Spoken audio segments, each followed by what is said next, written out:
Hi friends, मैं कमलेश पादरिया स्वतंत्रता दिवस की आपको ढेर सारी बधाइयां देता हूं और आप अपने जीवन में सफल हो ऐसी कामना करता हूं।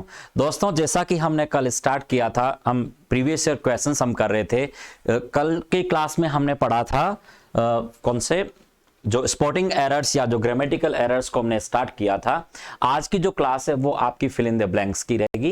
देखो, फिल इन द ब्लैंक्स के क्वेश्चंस आपके वैसे तो दो ही क्वेश्चंस आपके पूछे जाते हैं हर एक पेपर के अंदर, लेकिन ये बहुत ज्यादा जरूरी होता है आपके क्लॉज टेस्ट को सोल्व करने के लिए। आप क्लॉज टेस्ट को तैयार करने के लिए बहुत जरूरी होता है कि फिल इन द ब्लैंक्स वाले जो वन फिलर वाले क्वेश्चंस होते हैं या टू फिलर्स वाले जो क्वेश्चंस होते हैं उनको सोल्व करें। जितने भी आज तक एसएससी के जितने भी एग्जाम्स हुए हैं, चाहे वो सीजीएल के एग्जाम्स हो, चाहे सीएचएसएल वाले जितने भी एग्जाम्स आपके हुए हैं, चाहे वो पेपर्स जो आईबीपीएस बैंक पीओ के जितने भी आपके पेपर्स हैं, उनको आप जितना हो सके सोल्व करिए। यदि उन्हें आप सोल्व करोगे तो आपको ये छोटे छोटे क्वेश्चन ही आपके बाद में जाकर के जो क्लॉज टेस्ट है उसकी आपकी नींव है वो बनाएंगे। क्लियर है? चलो देखते हैं किस तरह क्वेश्चंस आपके बने 2019 के प्री के एग्जाम के अंदर। देखो, पहला क्वेश्चन देखो, हम पढ़ते हैं। पहला सेंटेंस आपसे क्या कह रहा है कि we must help to the homeless and physically disabled people. देखिए क्या कह रहा है, we must help. We must help वैसे तो नाउन होती है ये, लेकिन यहां पर आपको वर्ब ऑलरेडी भरने के लिए दे रहा है। इसका मतलब हेल्प यहां पर नाउन का काम कर रही है, तो आपको एक वर्ब भरनी है। आप कह रहे हो कि हमें क्या करना चाहिए, जितने भी होमलेस है, जितने भी बेघर लोग हैं और जितने भी फिजिकली चैलेंज या फिजिकली डिसेबल्ड जितने भी आपके लोग हैं, उनकी हेल्प करने का हमें क्या करना चाहिए, प्रयास करना चाहिए, एक्सर्ट करना चाहिए, डोनेट करना चाहिए। डोनेट तो मनी को डोनेट किया जाता है, या हेल्प को डोनेट कैसे करोगे, कंट्रीब्यूट करना चाहिए, हेल्प को कंट्रीब्यूट नहीं कर सकते। रेंडर मतलब सहायता करना चाहिए, हमें हेल्प करके उन लोगों की सहायता करनी चाहिए। ऑब्वियसली हमें क्या करना चाहिए, रेंडर करना है। तो रेंडर हेल्प, रेंडर क्या करते हैं, हेल्प। तो वी मस्ट रेंडर हेल्प, आपके हमें उन्हें हेल्प भेजनी चाहिए। बेगर जितने भी लोग हैं, जितने फिजिकली डिसेबल्ड, फिजिकली जितने भी चैलेंज्ड पीपल जितने भी हैं, उन सबों के लिए। तो ऑब्वियसली आपको यहाँ पर रेंडर करना होगा। सिर्फ प्रयास करने से कुछ नहीं होगा, हमें ऐसा काम वाकई में करना होगा, तो हमें कहना पड़ेगा रेंडर। ध्यान रहे, एग्जाम में हिंदी लिखी हुई नहीं आएगी, ये तो मैंने आपकी सुविधा के लिए हिंदी मैंने यहाँ पर यूज करी है, ठीक है ना। इन सभी क्वेश्चंस की पीडीएफ आपको टेलीग्राम चैनल पर मिल जाएगी, जिसका लिंक आपको डिस्क्रिप्शन में दे रखा है। वहां से आप जाइए और वहां से आप डाउनलोड है वो कर सकते हो। क्लियर है? ओके। अच्छा ये रहेगा कि आप खुद नोट्स बनाइए, खुद अपने नोटबुक में लिखिए इनको, ठीक है ना। तो वो आपका एक बेटर वे होता है लर्निंग का, ठीक है। चले देखिए अगला क्वेश्चन, देखो क्या क्या जाता है आपका। देखिए सेकेंड क्वेश्चन है आपका कि handle this glass table with care because it's fragile. आप कह रहे हो कि आप जो टेबल है जो ग्लास का बना हुआ है, टेबल मेड ऑफ ग्लास कहेंगे यदि इस तरह का होगा, the table made of glass, made of आता है ग्लास के लिए, लेकिन ठीक है ग्लास टेबल आपने कह दिया, एडजेक्टिव के रूप में ग्लास लगाया आपने यहाँ पर कि handle this glass table with care, with care कहो चाहे केयरफुली कहिए। बिकॉज इट्स क्या है, इस फ्रेजाइल, ये नाजुक है, ठीक है ना। इट्स फ्रूगल, फ्रूगल मतलब सादा या सस्ता कोई चीज होता है, मित पे ही होता है। अब आपके सस्ते से तो क्या मतलब, ऐसा थोड़ी आप कहना चाह रहे हो कि आप इस ग्लास को अच्छी तरीके से पकड़िए क्योंकि ये बहुत सस्ता है कहीं टूट ना जाए। अरे टूटना नहीं टूटना ये सस्ते या महंगे के ऊपर डिपेंड नहीं करता। तो फ्रूगल तो यहाँ कोई मतलब नहीं रहा, ठीक है। वोलेटाइल विस्फोटक है, विस्फोटक कोई ग्लास होने से रहा, जो टेबल होने से रहा। और डक्टाइल, डक्टाइल मतलब होता है मुलायम जो है या क्षणभंगुर कोई चीज होती है। तो यहाँ डक्टाइल की बजाय कौन सा वर्ड है, फ्रेजाइल ज्यादा सही रहेगा। फ्रेजाइल मतलब नाजुक होता है, ऐसी कोई चीज जो आसानी से टूट जाती है, ठीक है ना। तो आप ये कहना चाह रहे हो कि जो ग्लास का जो टेबल है वो काफी आप उसे केयरफुली क्या करिए, हैंडल करिए, क्योंकि वो क्या है, बड़ा ही फ्रेजाइल है, वो बहुत ही नाजुक है। क्लियर है? तो आपको कहना पड़ेगा फ्रेजाइल। ओके चलिए, अब ये आपको इन वर्ड्स के अर्थ आपको पता होना चाहिए। एग्जाम में हिंदी तो लिखी हुई होगी नहीं, तो आपको एक एक वर्ड का पता होना चाहिए। जो जितना ज्यादा आप वोकैब तैयार करोगे, वोकैबलरी आपकी जितनी आपकी स्ट्रांग होगी, उतने ही ये आपके फिल इन द ब्लैंक्स के क्वेश्चन है वो करने में आपको मदद मिलेगी और आपको क्लॉज टेस्ट सोल्व करने में भी आपको काफी हेल्प मिलेगी, ठीक है। तो यहाँ जो फिल इन द ब्लैंक्स आपके होते, देखो रीजन आपने कभी देखा हो, जो मेंस का जो पेपर होता है, मेंस के पेपर के अंदर जो आपके कौन से स्पोर्टिंग एरर्स के आपके 20 क्वेश्चंस पूछे जाते हैं, आपके सेंटेंस इंप्रूवमेंट के 22 क्वेश्चंस पूछे जाते हैं, ठीक है ना। लेकिन आपके फिल इन द ब्लैंक्स के केवल 5 क्वेश्चंस है वो पूछे जाते हैं मेंस के अंदर, रीज़न इसका कि 25 क्वेश्चंस आपके क्लॉज टेस्ट के बनते हैं। तो क्लॉज टेस्ट के 25 क्वेश्चंस वो भी आपके क्या है, वो भी किसके बनते हैं, फिल इन द ब्लैंक्स वाले होते हैं, और 5 क्वेश्चंस आपके ये होते हैं। टोटल 30 क्वेश्चंस पूछे जाते हैं मेंस के क्वेश्चन, मेंस का वाले पेपर के अंदर। और प्री के अंदर आपके 5 क्वेश्चंस तो आपके किसके होते हैं, फिल इन द ब्लैंक्स, कौन से, जो क्लॉज टेस्ट वाले, और आपके 2 क्वेश्चन से। तो टोटल आपके 7 क्वेश्चंस हो जाते हैं यदि सीधे तौर पर देखा जाए तो 7 क्वेश्चंस एंड 14 मार्क्स होते हैं। क्लियर है? तो बहुत ज़्यादा इंपॉर्टेंट बन जाते हैं ये, इनका इंपॉर्टेंस बहुत ज़्यादा है। क्लियर है? चलो, तो इन्हें सॉल्व करिए जितना हो सके आप, विशेषकर बैंक पीओ के पेपर्स आप जरूर उठाइए जिनमें आपके 2 फिलर्स वाले क्वेश्चंस बहुत ज़्यादा मिलते हैं, उन्हें आप सॉल्व करिए, बहुत ज़रूरी हैं। ठीक है ना? ओके, आपका नॉलेज बढ़ता है, आपकी वोकैबुलरी बढ़ती है, सिमिलर वर्ड्स के अंदर आप अंतर करना सीखते हो, कोलोकेशंस आप सीखते हो। ठीक है?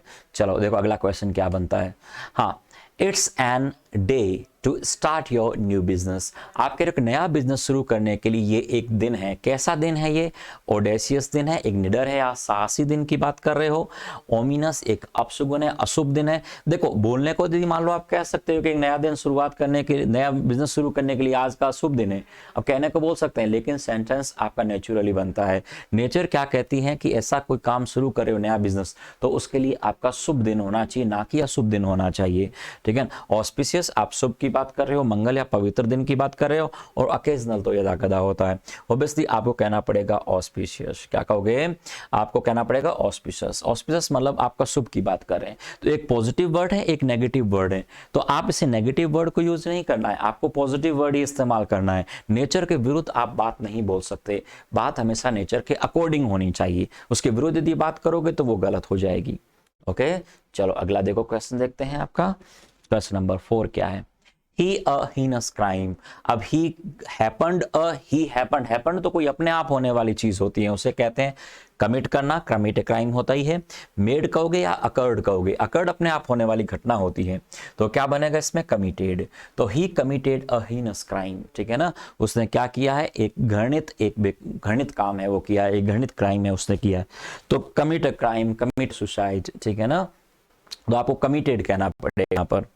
चलो अगला क्वेश्चन देखो क्या है आपका। देखिए, the government has warned the traders. आप कह रहे हैं कि ट्रेडर्स को, जितने भी व्यापारी लोग हैं, उनको सरकार ने क्या किया है? वॉर्न किया गया, किस अर्थ में? Not to onions. अनियंस का क्या नहीं करना? प्याज को क्या नहीं करोगे? होर्ड नहीं करोगे, जमा नहीं करोगे, आप कंबाइन, आप मिलाओगे नहीं प्याज को। किसके साथ मिलाना है? ग्रॉस मतलब कुल राशि की बात कर रहे हो या बुक की बात कर रहे हो? ऑब्वियसली आप कहना चाह रहे हो कि होल्ड करना। आप ये कहना हो कि सरकार ने क्या किया है कि सभी जो ट्रेडर्स हैं, सभी व्यापारी जितने भी हैं, उनको वार्न किया है कि वो क्या ना करें, कि अनियन से, प्याज का क्या ना करें, जमाखोरी ना करें, उन्हें जमा ना करें। तो आपको क्या कहना पड़ेगा यहाँ पर? होल्ड कहना पड़ेगा। डिपेंड करता है आपके वर्ड के ऊपर कि क्या पूछा गया है। यहाँ तो खैर 3 वर्ड ही ऐसे दिए कुछ जो इसमें कहीं फिट नहीं बैठते हैं, लेकिन बहुत सारे ऐसे क्वेश्चंस आएंगे जहां पर आपको 2 या 3 ऐसे आपके ऑप्शंस ऐसे होंगे जो आपको वहाँ मजबूर करेंगे कि उनमें कर आप कंफ्यूज हो जाओ। ठीक है? चलिए अगला क्वेश्चन देखते हैं। देखो क्वेश्चन नंबर 6 क्या कह रहा है। The students went to their classes after the morning assembly. ठीक है ना? आप ये कहना चाह रहे हैं कि मॉर्निंग असेंबली जो हुई, मॉर्निंग जो प्रेयर आपकी हुई, उसके बाद स्टूडेंट्स है वो कहाँ चले गए? कहाँ? अपनी अपनी क्लासेस में चले गए। तो to their classes, their respected classes, respect दो अपनी सम्मान्य जो क्लास, सम्मानजनक जो क्लास है उसकी बात कर रहा है। रिस्पेक्टिव अपनी अपनी क्लास होती है, रिस्पेक्टेबल सम्मानजनक कोई चीज होती है, और रिस्पेक्टफुल सम्मानीय होता है। तो ऑब्वियसली आपको कहना पड़ेगा रिस्पेक्टिव। रिस्पेक्टिव का मतलब होता है अपनी अपनी क्लासेस में। आप कह रहे हो कि मॉर्निंग जो प्रेयर होती है, उस मॉर्निंग प्रेयर के बाद में सभी जो स्टूडेंट्स हैं वो अपनी अपनी क्लासेस के अंदर है वो चले गए। तो कहोगे the students went to their respective classes after the morning assembly. तो मॉर्निंग असेंबली जो हुई थी, मॉर्निंग जो प्रेयर आपकी हुई थी, उस प्रेयर के बाद में हर एक स्टूडेंट है अपनी अपनी क्लास के अंदर चला गया। तो आपको यहाँ पे कहना पड़ेगा रिस्पेक्टिव। तो रिस्पेक्टिव का मतलब होता है अपनी अपनी जिसकी जो चीज़ें हैं उसकी वहीं पर वहाँ वो जाना, उसकी जिसकी क्लासेस हैं अपनी अपनी क्लासेस में चले गए। तो आपको यहाँ पे कहना पड़ेगा रिस्पेक्टिव। क्लियर है? चलो अगले वर्ड की ओर चलते हैं। क्या पूछा है आपसे? Question number 7। She on paying the bill at the restaurant, आपके रेस्टोरेंट के अंदर बिल जमा करने के लिए उसने क्या किया, ऑफर किया। ऑफर के साथ में प्रेपोजिशन का इस्तेमाल ऐसे करते नहीं है, ऑफर ऑन पेइंग कोई सेंटेंस नहीं बनेगा आपका। इंसिस्ट, जिद करना, इंसिस्ट के बाद ऑन आता है, ठीक है, सजेस्ट के बाद ऑन आता नहीं है, रिक्वेस्ट के साथ ऑन आएगा नहीं, तो इंसिस्ट ऑन आएगा। इंसिस्ट ऑन, और ऑन कहते ही अपने बाद में जिरंड लेता ही लेता है। प्रेपोजिशन अपने बाद में सीधे जिरंड का यूज है वो करता है। सजेस्ट के बाद जिरंड आता है, लेकिन कोई प्रेपोजिशन इस्तेमाल नहीं करते हैं हम, तो यहाँ पे क्या बनेगा, यहाँ पर इंसिस्ट, ठीक है ना, क्या बनेगा, इंसिस्ट। तो she insisted on paying the bill at the restaurant, आपके रेस्टोरेंट हम गए थे और वहां पर क्या है, उसने जिद की कि पैसे वो ही देगी, ठीक है ना। तो पैसे देने की जिद करना, इंसिस्ट करना, तो इंसिस्ट ऑन पेइंग, ठीक है ना, insist on paying the bill at the restaurant, कि उसने जिद की कि रेस्टोरेंट के अंदर बिल है वो पे करेगी, तो आपने कह दिया इंसिस्ट ऑन, ठीक है ना, क्या कहोगे, इंसिस्ट ऑन। ओके, नेक्स्ट देखते हैं, देखो आपका वर्ड क्या है, the groom stood before, groom मतलब जो दूल्हा होता है, दूल्हे को ग्रूम कहते हैं। The groom stood before the for the wedding ceremony at the church, आपके चर्च के अंदर जो वेडिंग आपकी सेरेमनी है उसके उसके वेडिंग सेरेमनी के लिए कहाँ खड़ा था दूल्हा, तो द ग्रूम स्टूड, क्या कहोगे, बिफोर द एटलस, मानचित्र के सामने खड़ा हुआ। अब चर्च के अंदर मानचित्र क्यों होगा, ठीक है ना, उसका कोई मतलब नहीं। अल्टरनेटिव वाला अल्टर होता है, हेर फेर करने वाला अल्टरनेटिव वाला अल्टर होता है। एटिक तो अटारी होती है, छत के नीचे छोटी सी जगह जो होती है, एटिस कहते हैं उसको, और अल्टर मतलब वेदिका होती है। अल्टर कौन सा, ALTAR होता है अल्टर, तो इस वाले अल्टर का मतलब होता है वेदिका होता है, ठीक है ना। जो वेदिका जो होती है, जहां पर जो मंगल कार्य किए जाते हैं, शुभ काम जो किए जाते हैं, उसकी बात कर रहा है चर्च के अंदर। तो आप कह रहे the groom stood before the alter, ठीक है ना, for the wedding ceremony at the church. तो अल्टर कौन सा, ए वाला अल्टर है, कौन सा है, ए वाला अल्टर है, ये ई वाला अल्टर है, ये ER वाला हेर फेर करने वाला अल्टर होता है, और ये A वाला होता है। तो एक AR वाला होता है, एक ER वाला होता है, ठीक है ना। तो ER वाला हेर फेर करने वाला, एक्स्ट्रा से आप इस तरह याद कर सकते हो, और ये जो अल्टर है ये इसका मतलब वेदिका होता है, ठीक है। तो ए वाला अल्टर वेदिका। नेक्स्ट देखो, ये कंफ्यूजिंग वर्ड्स से आपका क्वेश्चन है, आपका कंफ्यूजिंग वर्ड्स होता है, अल्टर और अल्टर में क्या अंतर होता है, वहीं से बना हुआ क्वेश्चन है। एटलस और एटिस से कोई मतलब नहीं रहा यहाँ।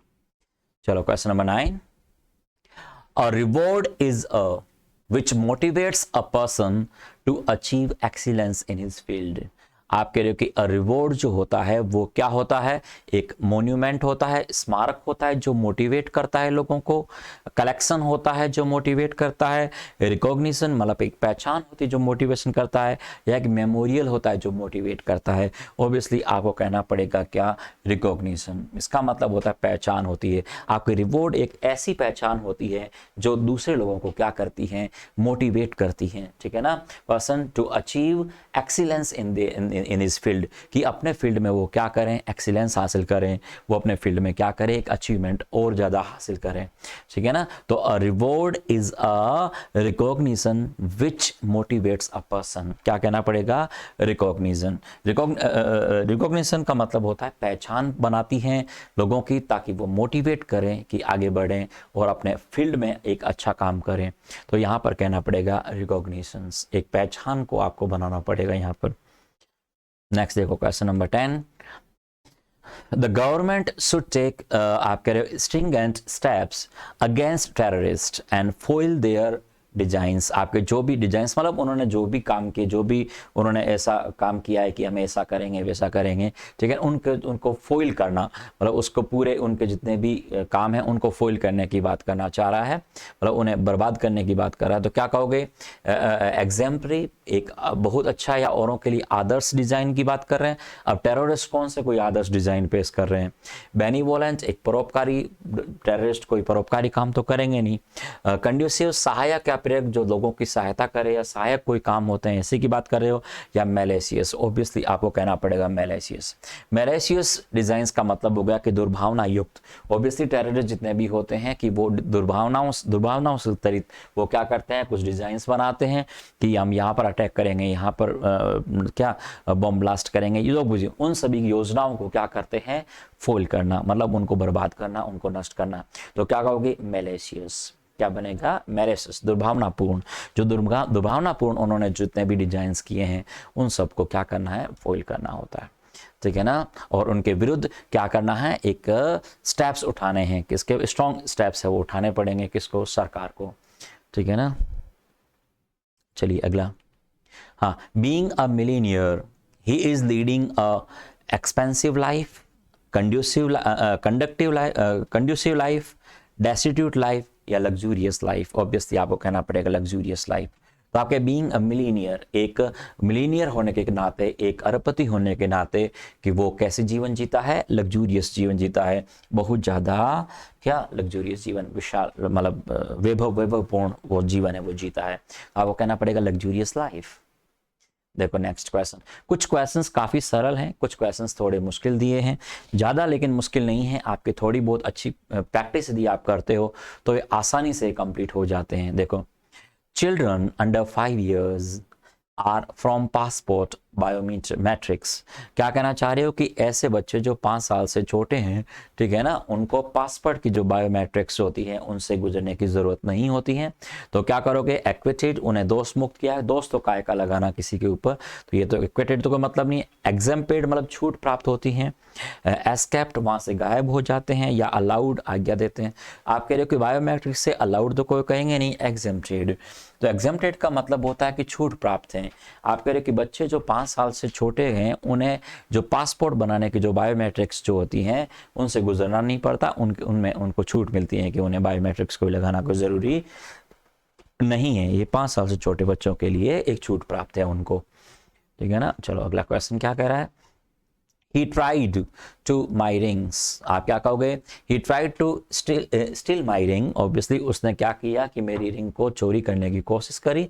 तो स्टाइल तो सीडी को कहते हैं, स्टाइल होती है, स्टील आपकी धातु होती है। स्टील करना, चोरी करना ऑब्वियसली, और स्टील तो एडवर्ब है, अभी या ठहरने के अर्थ में स्टील बोला जाता है। तो स्टील यहाँ बनेगा नहीं, स्टील करना, स्टील करने का मतलब है चोरी करना। तो he tried to steal my ring, आप कह रहे उसने मेरी रिंग चोरी करने की कोशिश की, ठीक है ना। चलो नेक्स्ट क्या है आपका question, I like both tea and coffee but prefer the latter, last, least, या आपने कह दिया कौन सा, लेटर। ऑब्वियसली कौन सा कहना पड़ेगा, बाद वाला।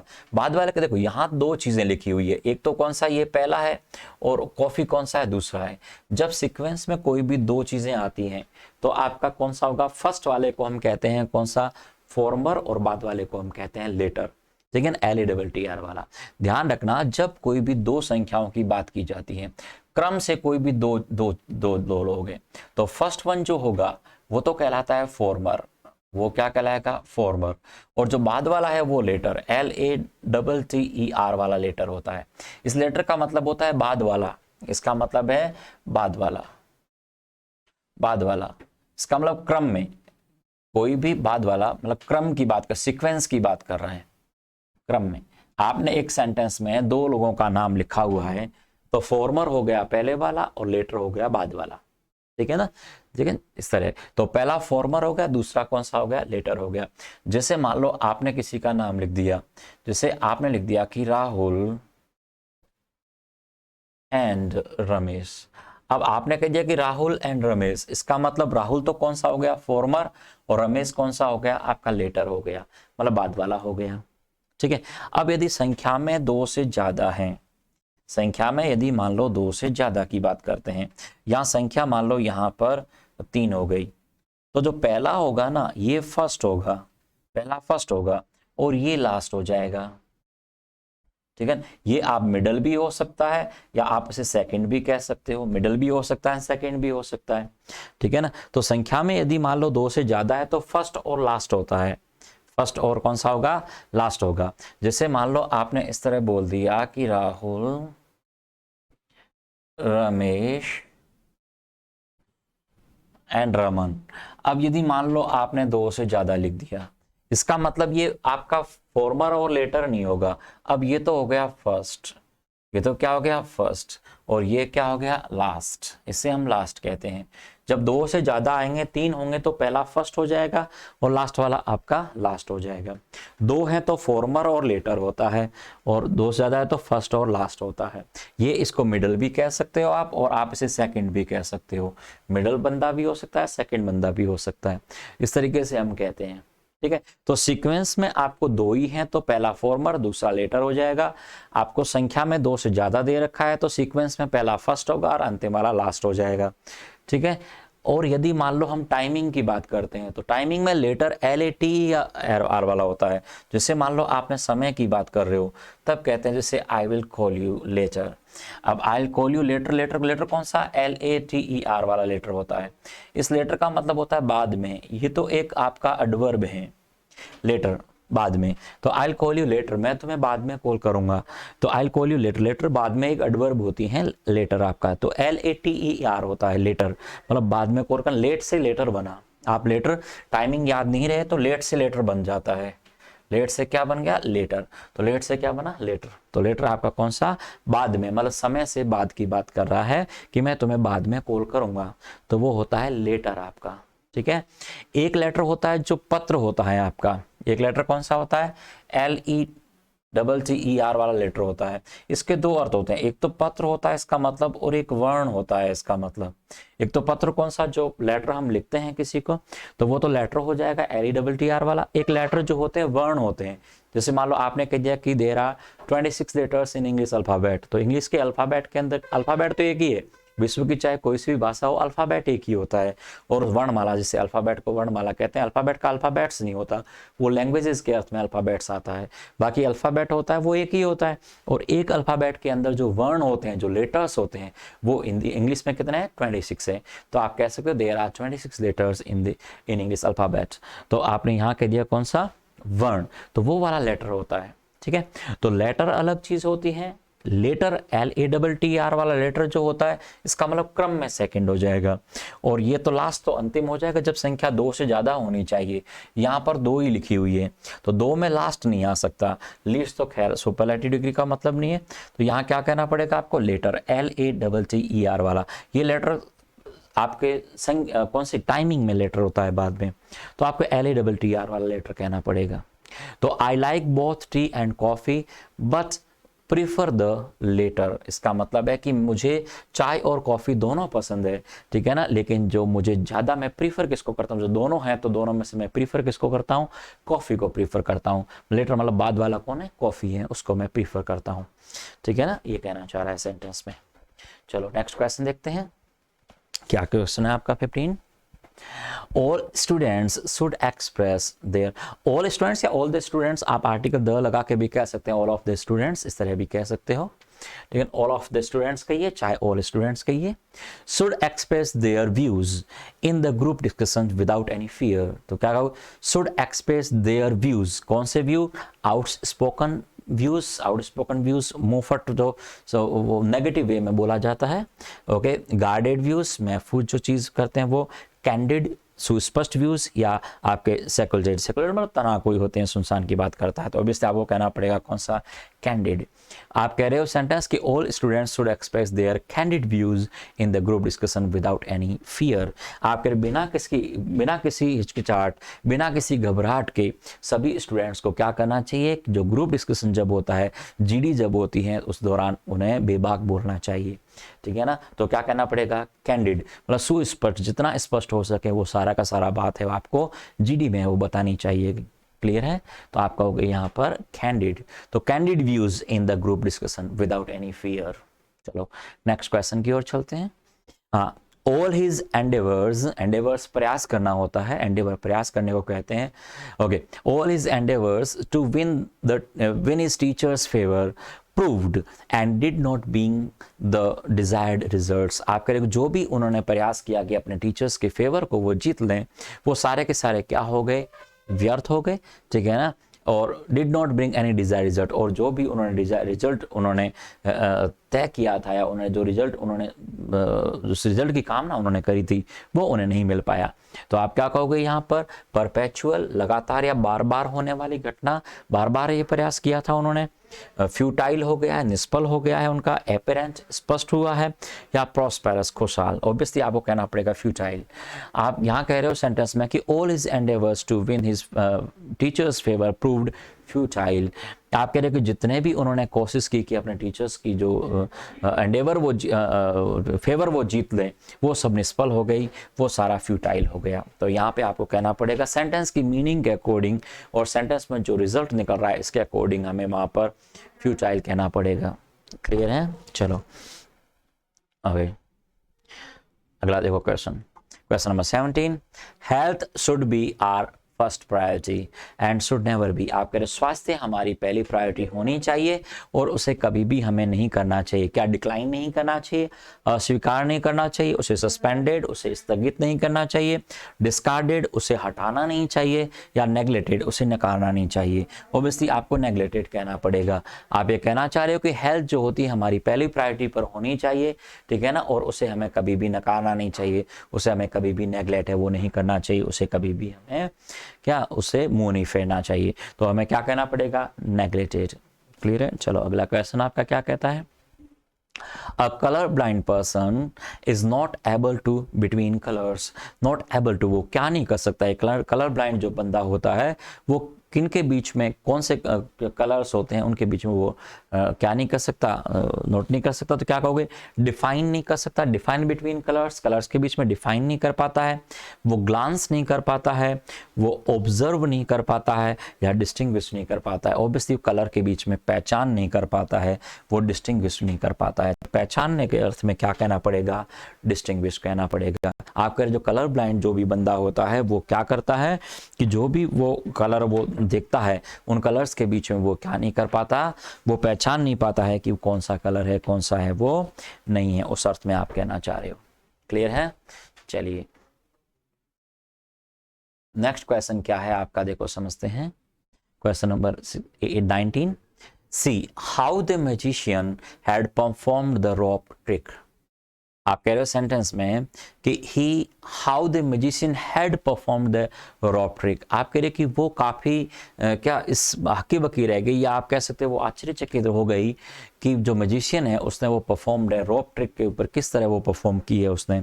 तो he puzzled how, he bewildered how, he suspected how, या he wondered how. Wondered how से सेंटेंस बनता है, ये कोलोकेशन बनता है इसका कि she wondered how the magician had performed. यहाँ आप वंडर के साथ में हैड परफॉर्म भी कह सकते हो और वुड के साथ फर्स्ट फॉर्म भी कह सकते हो। आप वुड परफॉर्म का इस्तेमाल भी कर सकते हो। आप ऐसा भी कह सकते हो कि she wondered how the magician had performed, या he she wondered how the magician would perform the rope trick. ठीक है ना? तो वुड के साथ फर्स्ट फॉर्म का इस्तेमाल भी किया जा सकता है और हैड के साथ आप परफॉर्म्ड। यहाँ इस सेंटेंस में हैड परफॉर्म्ड है तो वुड हैव परफॉर्म्ड आना चाहिए था। इस सेंटेंस में वुड हैव परफॉर्म्ड होना चाहिए। देखो हैड प्लस थर्ड फॉर्म है तो वुड हैव परफॉर्म्ड, केवल सेकंड फॉर्म में परफॉर्म तो वुड परफॉर्म, और हैड परफॉर्म है तो वुड हैव परफॉर्म्ड होना चाहिए। वुड हैव और परफॉर्म्ड, आप वुड हैव के साथ थर्ड फॉर्म लगाएं, वुड हैव परफॉर्म्ड। ठीक है ना? वुड हैव परफॉर्म्ड का भी इस्तेमाल कर सकते हो और हैड परफॉर्म्ड का इस्तेमाल भी कर सकते हो। ओनली परफॉर्म्ड होता तो वुड परफॉर्म भी आ सकता था। तो यहाँ पजल्ड कहोगे, बिविल्डर, सस्पेक्टेड या वंडर, तो आपको वंडर कहना पड़ेगा। चलो अगला क्वेश्चन आपका question number 20। The roof of the old building during the storm. आपके जब स्टॉर्म आया, जब तूफान आया, उस दौरान क्या है, उस बिल्डिंग की जो रूफ है वो क्या हो गई, वहां से गिर गई, तो कोलैप्स्ड हो गई, वहां से ढह गई थी। स्क्रैच्ड, वहां पर छत को कोई खरोंच आ गई थी। छत पे जो खरोंच आती है उसको फिश्योर कहा जाता है, वो फिश्योर होती है वहां पर। डेस्ट्रॉयड, वो नष्ट हो गई थी, गायब या डिमोलिश हो गई थी। डिमोलिश तो करना, तोड़फोड़ करना, आप जाकर के कोई चीज़ को तोड़फोड़ करते हो तो ऑब्वियसली वो क्या हो गई है, कोलैप्स्ड हो गई है। कोलैप्स का मतलब है वो ढह गई है। ठीक है ना?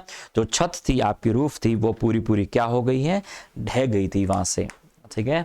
तो आप कहोगे the roof of the old building, पुरानी बिल्डिंग की जो रूफ है, जो छत है, वो तूफान के दौरान क्या हो गई थी, ढह गई थी, वो बह गई थी।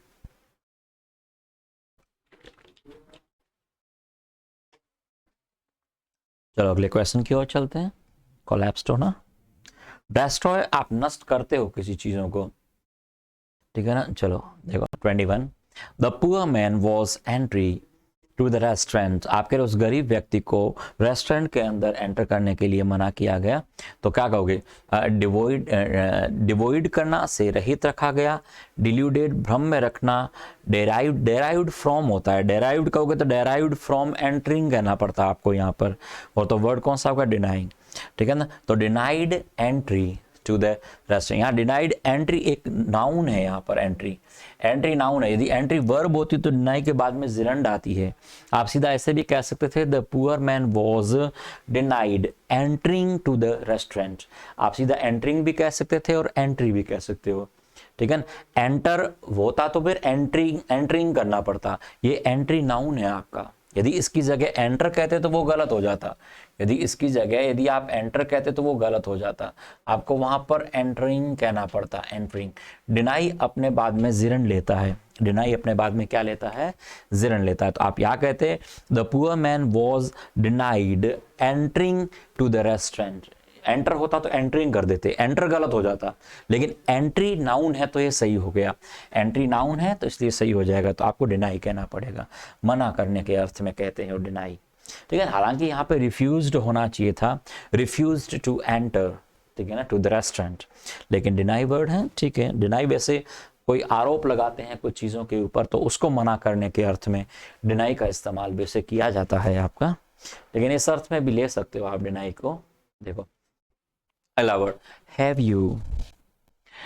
You for a job in this company, have you approved for a job, have you supplied for the job, have you applied for the job, या have you appointed for the job, have you applied, ठीक है ना। तो have you applied for a job in this company, क्या आपने इस company पर job के लिए अप्लाई कर लिया है, तो अप्लाई करना, ठीक है ना। अपॉइंटेड तो कंपनी ने क्या आपको अपॉइंट, आप इसकी जगह पैसिव वॉइस बनाते तो आप ऐसा भी कह सकते थे, have you been appointed, have you been appointed for a job in this company, तो वहां हैव यू बीन अपॉइंटेड आप कहते तो अपॉइंटेड भी आ जाता, लेकिन वो sentence must be in passive voice आपको रखना पड़ता कि आपको कंपनी में अपॉइंट किया गया है, कंपनी को तो आपने अपॉइंट किया नहीं, तो पैसिव वॉइस होना चाहिए था। ऐसे कह सकते थे हैव यू बीन अपॉइंटेड, लेकिन बीन इसमें है नहीं तो आपको अप्लाइड कहना पड़ेगा, तो have you applied for a job in this company, क्या आपने इस वाली कंपनी में अप्लाई कर दिया है, तो हैव यू अप्लाइड, और हैव यू बीन अपॉइंटेड, तो अपॉइंटेड कहोगे तो फिर आपको बीन अपॉइंटेड कहना पड़ता, तब जाके आप अपॉइंटेड लगा देते। चलो question number 23, the reckless young man watch for the debts incurred by him, क्या कहोगे यहाँ पर? ऑडेसियस फॉर, साहसी था उस अर्थ में कहना चाहते हो, रिलायबल, भरोसे, रिलायबल तो भरोसे की बात करता है, लायबल ठहराना, जिम्मेदार ठहराना, या सस्पिशियस, संदेहात्मक, ऑब्वियसली लायबल ठहराना होगा। आप कहना चाह रहे हो the reckless young man was liable for the debts incurred by him, ठीक है ना। तो वो जो भी डेट्स हुई थी, जो भी वहाँ ऋण हुआ लिया गया था, उसके लिए वो क्या है? जिम्मेवार है, तो आपको कहना पड़ेगा लायबल, क्या कहोगे? लायबल। सस्पिशियस तो संदेह, जिस पर संदेह होना है उस अर्थ में आप कह रहे हो। हाँ, the unruly behaviour of the students there teacher, आप कह रहे हो कि टीचर के जो जितने भी आपके स्टूडेंट्स है तो जिनका जो बिहेवियर है, तो unruly behaviour of the students, students का जो अनरूली बिहेवियर है वो सारा का सारा टीचर के लिए किसका काम कर रहा है? काम्ड, टीचर को चुप कराने का काम कर रहा है, शांत कराने के लिए काम करता है, प्लीज्ड, उन्हें खुश करने का काम कर रहा है, उन्हें कंफर्ट बनाने का काम कर रहा है, या उन्हें इरिटेट कर रहा है। ओब्वियसली नेगेटिव सेंस में आपको इरिटेट कहना ही पड़ेगा, द अनरूली बिहेवियर, ठीक है ना।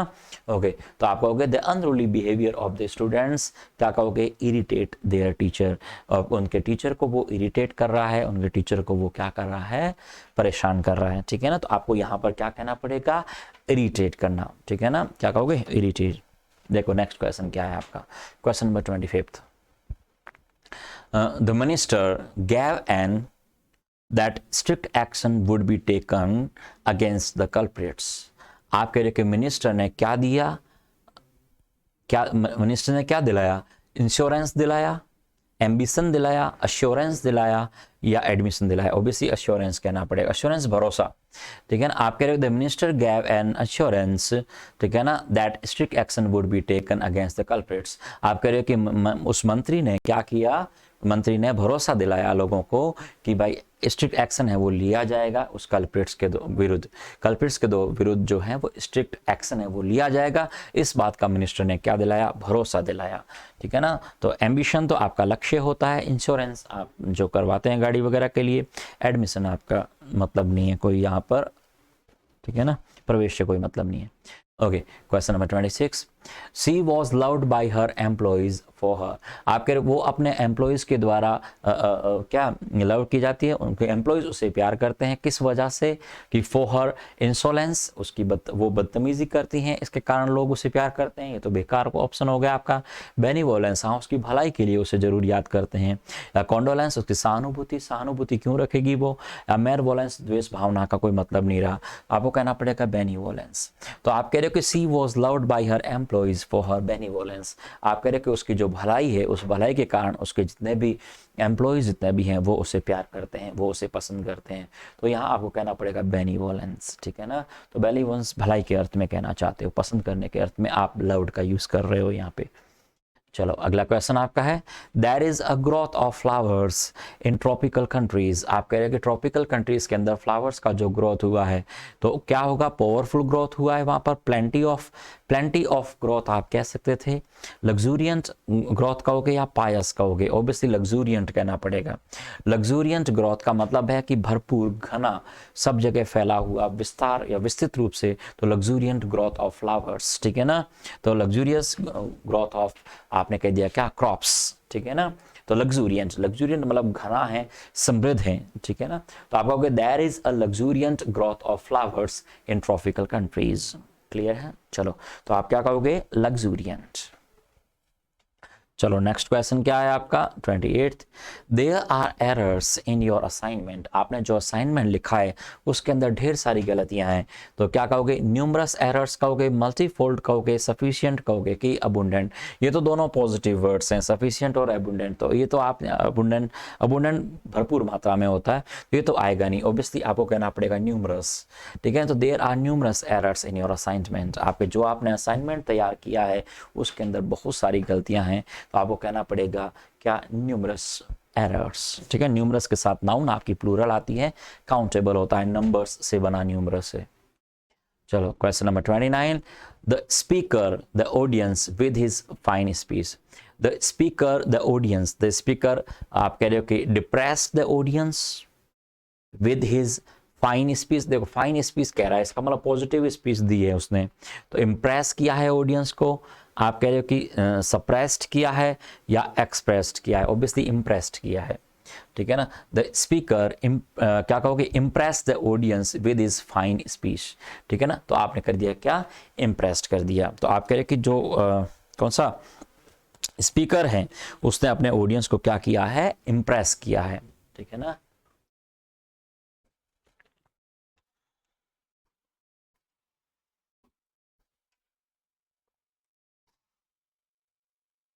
हाँ, question number 30, beautiful red roses the brides hair.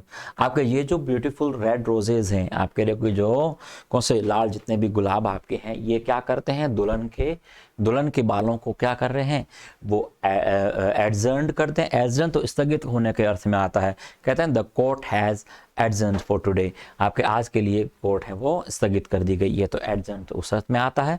अडोंट शोभित होता है, कोई चीज को सजाते हैं आप, किसी को सजाना संवारना, उस अर्थ में आप कहोगे क्या, अडोन्ड, ठीक है। अल्यूर्ड होता है मोहित करना, अल्यूरिंग एडजेक्टिव के अर्थ में इस्तेमाल होता है अल्यूरिंग, और अल्यूर्ड मोहित करने के अर्थ में आता है, ठीक है ना। तो उस अर्थ में आता है, ओके। और अट्रैक्टिव आकर्षित करना, इस अर्थ में यहाँ पे आपको वर्ब लेनी पड़ेगी, अडोन्ड। का मतलब है कि उसको एनहांस कर रहे हैं, उसको क्या कॉम्प्लीमेंट्स कर रहे हैं। तो beautiful red roses compliment their brides hair. आप ब्राइड्स हेयर कॉम्प्लीमेंट भी कह सकते थे और अडोन भी कह सकते थे। कॉम्प्लीमेंट कौन सा, LEMENT वाला कॉम्प्लीमेंट कह सकते हो, ठीक है ना। कॉम्प्लीमेंट का मतलब भी होता है किसी की सुंदरता को बढ़ाना, ठीक है ना। तो कॉम्प्लीमेंट्स द ब्राइड्स हेयर, ठीक है ना, उस अर्थ में भी आप कह सकते हो। तो अडोन करना, सुशोभित करने के अर्थ में आपका वर्ड है वो यूज हो रहा है। ओके, आसान वर्ड्स हैं, इतने कोई ज़्यादा मुश्किल वर्ड्स आपके नहीं हैं, ठीक है। इन्हें तैयार करो इन वर्ड्स को, ठीक है। बहुत आसान चीज़ें होती हैं ये, ठीक है। लेकिन जितनी ज़्यादा आप प्रैक्टिस करोगे उतनी ही ज़्यादा आप इन्हें मास्टरी हासिल करोगे इनमें। नेगलेक्ट आप इन्हें कर नहीं सकते, जितना आप इन्हें नेगलेक्ट करोगे उतना ही ज़्यादा ये आपको नेगलेक्ट करते जाएंगे। क्लॉज टेस्ट आपका उतना ही मुश्किल होता जाएगा, ठीक है। आप इन्हें सोल्व करोगे, डे बाई डे आपकी प्रॉब्लम दूर हो जाएगी, ठीक है ना, और क्लॉज टेस्ट भी सोल्व होना आपका शुरू हो जाएगा। क्लियर है? देखो क्वेश्चन आपका क्या कहता है, your demands are bound to lead to in the family, ठीक है ना। Your demands are bound to lead to in the family, तो एब्सेंस कहोगे, डिस्कॉर्ड कहोगे, डिक्रीज कहोगे या बैरियर कहोगे, ठीक है ना। तो आप ये कहना चाह रहे हो कि your demands are bound to lead in the family, तो आप क्या कहोगे, डिस्कॉर्ड। क्या कहो, डिस्कॉर्ड। डिस्कॉर्ड का मतलब होगा कि झगड़ा पैदा करना, कितना कहना, झगड़ा पैदा करना। तो demands are bound to lead to discord in the family, कि आपने जो डिमांड रखी है वो डिमांड क्या करेगी, आपकी फैमिली में झगड़ा करवाने का काम कर देगी, ठीक है ना। तो आपका एब्सेंस तो कोई मतलब नहीं रहा, टू डिक्रीज और बैरियर कोई मतलब नहीं रहा, क्या कहोगे, डिस्कॉर्ड करना, झगड़ा पैदा करना, ठीक है ना। तो डिस्कॉर्ड, ठीक है ना। एप्पल ऑफ डिस्कॉर्ड आपने ईडियम पढ़ी हो तो, ठीक है ना, झगड़े की जड़ होती है एप्पल ऑफ डिस्कॉर्ड। क्या कहते हैं उसको, Apple of Discord. Apple of Discord का मतलब होता है झगड़े की जड़ होती है, क्या होती है, झगड़े की जड़, उसे कहते हैं एप्पल ऑफ डिस्कॉर्ड या बोन ऑफ कंटेंशन, ठीक है ना। बोन ऑफ कंटेंशन या एप्पल ऑफ डिस्कॉर्ड कहते हैं, झगड़े की जड़ कहलाती है, ठीक है ना। तो डिस्कॉर्ड पैदा करेगी, झगड़ा पैदा करेगी आपकी फैमिली के अंदर, उसकी डिमांड जितने भी हैं आपकी, ठीक है ना। चलो question number 32, do you want to Reader's Digest magazine, आखिर क्या आप रीडर्स डाइजेस्ट मैगजीन को क्या करना चाहते हो, प्रेस्क्राइब करना चाहते हो। प्रेस्क्राइब तो डॉक्टर्स वगैरह करते हैं, प्रेस्क्राइब करना। सब्सक्राइब करना, उसे आप सब्सक्राइब करने की बात कर रहे हो। डिस्क्राइब करना तो वर्णन करने अर्थ में आता है, या ट्रांसक्राइब करना करता है, तो ऑब्वियसली क्या कहोगे, सब्सक्राइब। क्या कहोगे, सब्सक्राइब। तो आप कहना चाह रहे हो कि do you want to subscribe to Reader's Digest magazine, क्या आप रीडर्स डाइजेस्ट मैगजीन जो है उनको सब्सक्राइब करना चाहते हो, ठीक है ना। तो सब्सक्राइब करना, ठीक है ना। सब्सक्राइब से याद आया कि आप अभी तक आपने चैनल अभी तक सब्सक्राइब नहीं किया है तो उसे सब्सक्राइब करें, और जितने भी आपके दोस्त हैं उन्हें आप क्या करिएगा, शेयर करिए उनके साथ, ठीक है ना, और आप उन्हें सब्सक्राइब करने के लिए बोलिए, ठीक है ना। आपको यदि ये मैटर अच्छा लगता है, यदि आपको क्लास हमारी पसंद आती है तो, ठीक है ना। चलिए देखो आगे बढ़ते हैं अगले क्वेश्चंस की ओर। देखो क्वेश्चन नंबर आपका 33, सुजरेनिटी, आप जानते हो सुजरेनिटी क्या होती है, अर्थ ही बता रहा है सुजरेनिटी का। Suzerainty is having political control over a state. अगर सुजरेनिटी में क्या होता है कि लोगों में जो पॉलिटिकल पावर है वो किसके ऊपर होती है, पूरे स्टेट के ऊपर पॉलिटिकल पावर होती है। तो आपके suzerainty is having political control over a, कौन से स्टेट के ऊपर, डिपेंडेंट स्टेट होता है उसके ऊपर होती है, डेमोक्रेटिक स्टेट के ऊपर होती है, आपके यूनिफाइड स्टेट के ऊपर होती है, या बैकवर्ड स्टेट के ऊपर होती है। तो डिपेंडेंट स्टेट के ऊपर होती है, ठीक है ना। ऐसा कोई डिपेंडेंट स्टेट है जिसके ऊपर पूर्णतः अधिकार होता है किसका, सुजरेनिटी।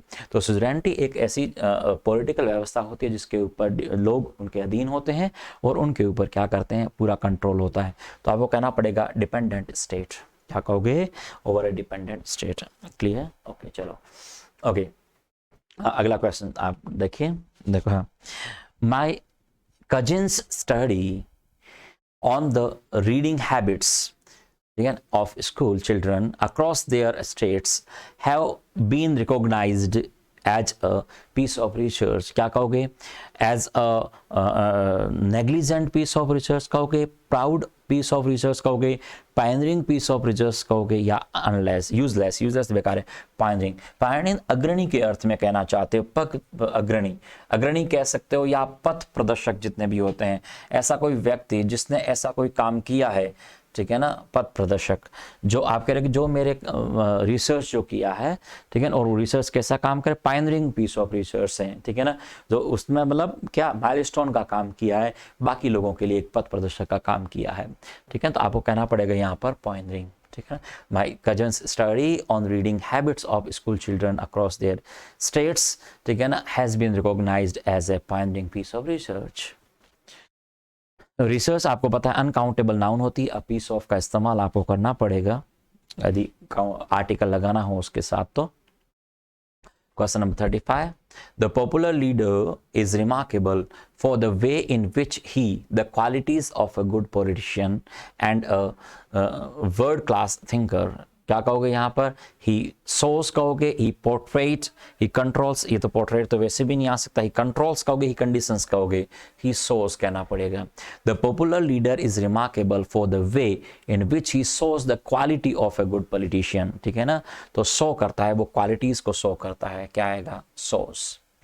ठीक है, चलिए नेक्स्ट क्वेश्चन की ओर बढ़ते हैं. आपका लास्ट क्वेश्चन क्या है? Today's graduates should their skills constantly to be able to excel in their career and life. तो क्या कहोगे यहाँ पर? should encourage कहोगे. आपकी डिग्री को, जो भी आपके स्किल्स है उनको एनकरेज करने की ज़रूरत है, उन्हें अपग्रेड करने की ज़रूरत है, उन्हें डिल्यूट करने की ज़रूरत है, या उन्हें एक्टिव करने की ज़रूरत है, उन्हें अपग्रेड करने की ज़रूरत है. ठीक है ना? तो आप कहोगे सेंटेंस में कि today's graduates should upgrade their skills constantly. ठीक है ना? To be able to excel in their career and life. तो अपग्रेड करने की बात करता है. क्या आएगा? अपग्रेड करने की बात करता है. ठीक है ना? ओके, चलिए. ओके, तो ये थे आपके fill in the blanks question से बने हुए क्वेश्चंस. नेक्स्ट वीडियो में हम डिस्कस करेंगे 2019 के प्री के एग्जाम में आने वाले सेंटेंस इंप्रूवमेंट के क्वेश्चंस की ओर. ठीक है ना? तो इस सिलसिले को हम जारी रखेंगे 2010 तक. ठीक है, 2019 से 2010 तक हम इन्हें कंप्लीट करेंगे. फिर जैसे जैसे आपके एग्जाम्स होते जाएंगे 2020, 2021, इसी तरीके से हमारा ये सीरीज़ है वो जारी रहेगा. ठीक है ना? साथ ही हम CHSL के जितने भी एग्ज़ाम्स हुए हैं उनको, CPO के एग्ज़ाम जितने भी हुए हैं, और कोशिश रहेगी बैंक PO के जो एग्जाम्स हैं, जो पुराने एग्जाम्स हुए हैं, उनके भी क्वेश्चंस है वो सोल्व करने की हम कोशिश करेंगे. ठीक है ना? ओके, तो बने रहिए क्लासेस के अंदर. ओके, नेक्स्ट वीडियो के लिए, तब तक के लिए bye bye, have a nice day.